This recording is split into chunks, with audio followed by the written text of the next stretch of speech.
Silent फिल्मों के उस दौर में भी रामायण पर बेस्ड एक फिल्म ऐसी आई जिसने थिएटर्स के बाहर दर्शकों की लंबी लंबी लाइनें लगवा दी। बताया जाता है कि मुंबई के थिएटर्स में ये फिल्म 23 हफ्तों तक चलती रही और इससे ऐसी कमाई हुई कि उस समय पैसों से लादे बोरे बैलगाड़ी पर लाद कर प्रोड्यूसर के घर भेजे जाते थे।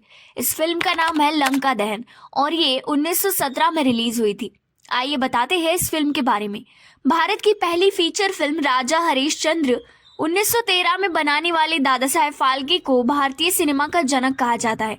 रिपोर्ट्स में बताया जाता है कि दादा साहेब के दिमाग में सिनेमा बनाने का आइडिया ही इसीलिए आया था कि वो एक दिन भगवान राम और कृष्ण की कहानियां सिनेमा के पर्दे पर उतार सके। दादा साहेब ने जब सिनेमा हॉल में द लाइफ ऑफ क्राइस्ट देखी तो स्क्रीन पर जीसस के चमत्कार देखकर उन्हें लगा कि इसी तरह भारतीय देवताओं राम और कृष्ण की कहानियां भी पर्दे पर आ सकती है और इसी विचार के साथ उन्होंने मूविंग पिक्चर्स के बिजनेस में कदम रखा। भारतीय माइथोलॉजी पर ही बेस्ड राजा हरिश्चंद्र बनाने के बाद दादा साहब ने अपनी दूसरी फिल्म की कहानी के लिए रामायण को चुना। राजा हरिश्चंद्र में रानी तारामती के किरदार की कास्टिंग करने में दादा साहब को बहुत परेशानी उठानी पड़ी।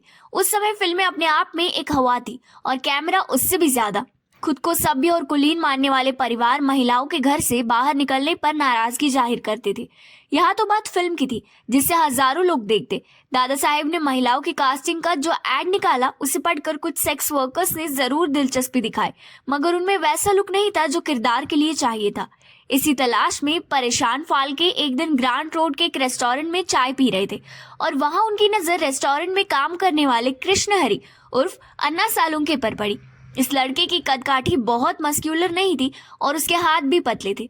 फाल्के को आइडिया आया, उन्होंने 10 रुपए महीने की तनख्वाह पर काम करने वाले सालुंके को 15 रुपए की तनख्वाह का वादा किया और उन्हें अपने साथ ले आए और इसी अन्ना सालुंके ने भारत की पहली फीचर फिल्म राजा हरिश्चंद्र में रानी तारामती का पहला फीमेल किरदार निभाया।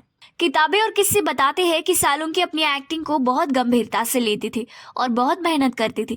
इसी मेहनत ने उनके हुनर को इतना चमकाया कि वो अपने एक्सप्रेशन और बॉडी लैंग्वेज में महिला और पुरुष किरदारों को एकदम अलग अलग निभा सकते थे। इसी खूबी की वजह से दादा साहेब ने अपना पहला फीमेल लीड किरदार निभाने वाले सालुंके को लंका दहन के हीरो राम का भी किरदार दिया।